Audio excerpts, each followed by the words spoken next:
Hai semuanya, ketemu lagi bareng Mihu di sini. Oh iya, kali ini Mihu akan membawakan alur cerita Donghua yang berjudul Battle Through the Heaven. Mihu mengingatkan sekali lagi ya bahwa konten ini full spoiler. Tanpa lama-lama lagi, yuk langsung aja kita masuk ke isi ceritanya.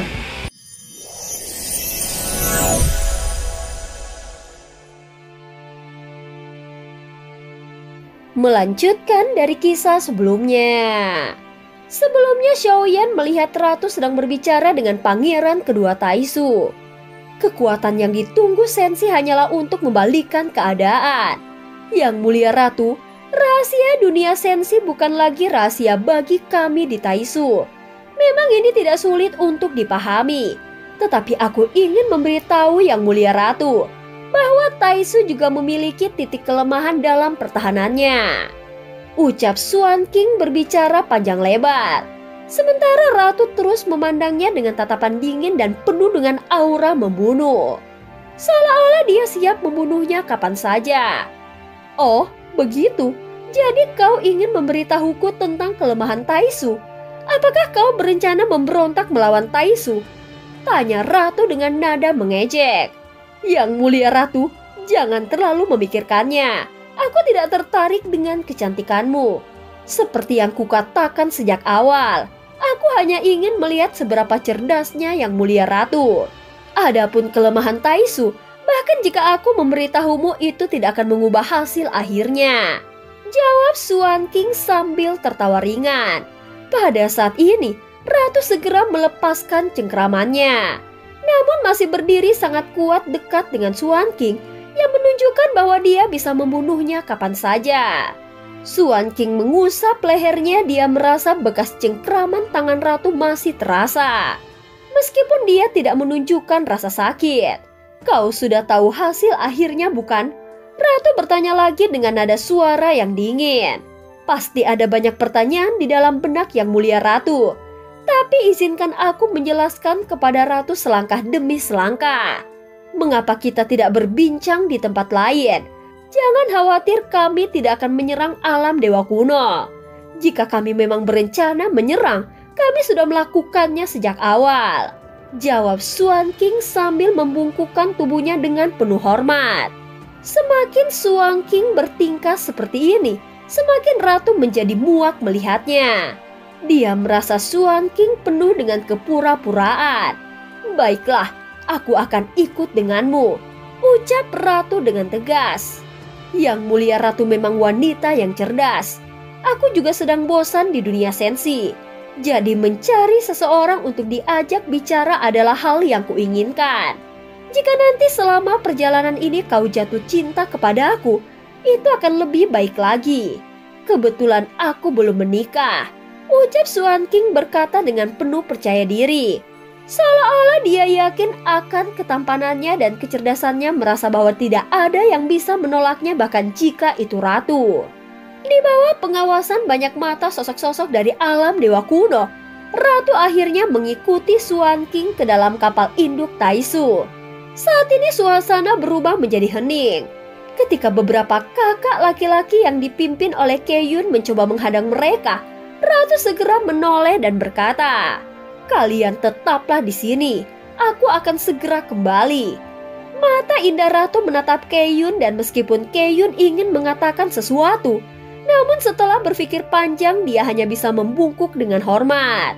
Dia tahu bahwa dalam situasi seperti ini tidak bijak untuk meragukan atau menghalangi keputusan sang Ratu. Dia meyakini bahwa keputusan yang dibuat oleh Ratu pasti memiliki alasannya sendiri. Dan dia pasti sudah mempersiapkan langkah-langkah cadangan untuk melindungi dirinya sendiri. Setelah itu, Ratu bersama Xuan King memasuki kapal induk Taisu. Dan para prajurit Taisu mulai mundur.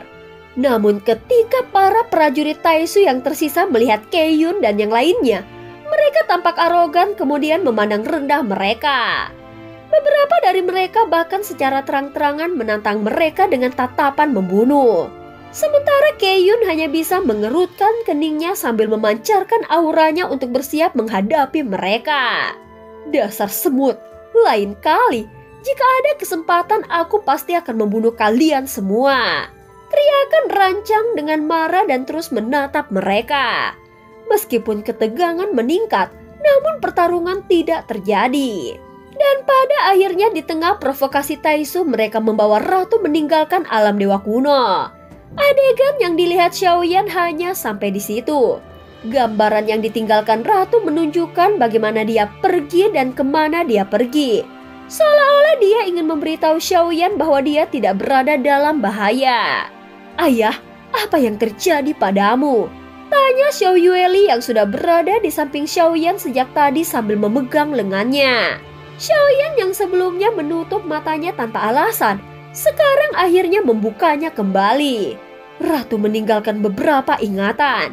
Barusan ayah terjebak dalam ingatan itu, ucap Xiaoyan menjelaskan, dan kemudian Xiaoyan menceritakan bagaimana ratu bisa pergi bersama Taisu. "Apa? Bagaimana mungkin ratu setuju untuk pergi bersama pangeran kedua Taisu? Bukankah itu seperti masuk ke dalam sarang harimau?" Xiao Yueli bertanya dengan cemas dan Xiaoyan hanya terdiam. Perilaku ratu memang selalu penuh teka-teki. Kadang-kadang sangat sulit untuk menebak apa yang ada di dalam pikirannya. Mengetahui pangeran kedua Taisu ke markas utama Taisu, seperti yang dikatakan Xiao Yueli, benar-benar seperti menyerahkan diri ke dalam bahaya besar. Seolah-olah menempatkan dirinya sendiri di dalam jurang api dan air.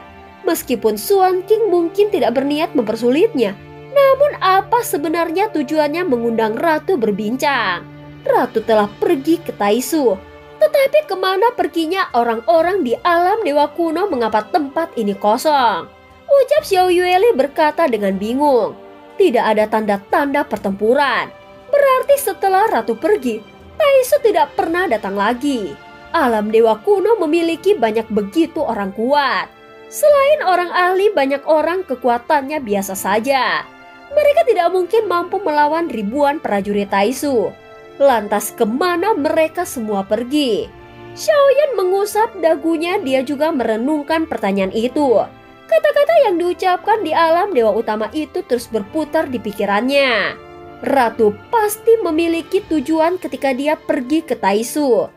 Kata-kata yang ditinggalkan ratu di aula utama terus berputar di dalam pikiran Xiaoyan. Ratu masih memiliki tujuan ketika dia pergi ke Taisu. Tetapi apa sebenarnya tujuannya? Itu masih belum jelas. Xiaoyan berencana mendapatkan informasi dari Sukiante untuk mengetahui lebih banyak. Ratu pergi dengan Taisu, tetapi aku memiliki satu pertanyaan lagi. Di mana Raja Tianzang bersembunyi? Kenapa dia juga menghilang? Ucap Xiaoyan bertanya dengan bingung. Pada saat ini Xiao Yueli langsung mengangguk setuju. Dengan satu gerakan tangan dia mengeluarkan sebuah selip giok di telapak tangannya. "Ayah, lihatlah, giok ini tidak pecah, berarti orang tua itu masih hidup," ucap Xiao Yueli berkata dengan serius. Xiaoyan langsung menepuk dahinya, tentu saja dia tidak meragukan tentang hal ini. Saat berikutnya, mereka keluar dari aula utama dan naik ke Bahtera. Pasukan 50.000 keabadian para dewa juga sudah siap dan menunggu perintah Xiaoyan. Namun Xiaoyan tampak ragu, dia tidak tahu harus memulainya dari mana. Bahkan jika dia ingin menyelamatkan ratu, dia masih tidak tahu di mana lokasi pasti Taisu membawanya. Selain itu, dengan kekuatannya saat ini bagaimana dia bisa menyelamatkannya? Andai saja aku bisa memiliki kekuatan sementara untuk menjadi lebih kuat. Xiaoyan tersenyum pahit dan menyadari bahwa itu tidaklah mungkin. Setelah berkeliling mencari, dia akhirnya berhenti di Xiao Mansion. Saat memasukinya, dia menemukan di atas meja ada sebuah papan catur yang menarik perhatiannya. Di hadapan papan catur itu tidak ada pola permainan. Hanya ada dua bidak. Satu bidak putih dan satu lagi bidak hitam yang ditempatkan di tengah. Apa artinya ini? Xiaoyan merenung saat melihatnya. Xiao Yueli menatap Xiaoyan yang sedang berpikir dalam-dalam. Tanpa ada pola permainan, berarti permainan ini bukan tentang catur itu sendiri, tetapi tentang bidak-bidaknya. Xiaoyan bergumam pelan sambil memegang dagunya. Dua bidak di tengah, satu di kiri, satu di kanan, satu hitam dan satu putih. Tiba-tiba mata Xiaoyan bersinar penuh pemandangan. Dia segera melihat ke sekeliling. Tidak semua yang kita lihat hanyalah ilusi yang diciptakan oleh seseorang. Saudara senior Keyun, jangan bercanda lagi. Keluarlah.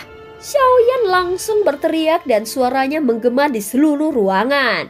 Xiao Yueli menatap Xiaoyan dengan kebingungan, tidak mengerti apa yang sedang dipikirkannya. Tiba-tiba, sebuah lapisan tipis yang tidak terlihat terangkat dan fakta yang sebenarnya mulai terungkap. Alam dewa kuno yang tadinya sepi kini tampak hidup kembali. Suara-suara mulai terdengar dan pandangan semua orang tertuju pada Xiaoyan. Kerumunan ini jelas dipimpin oleh saudaranya Keyun yang sangat peduli padanya.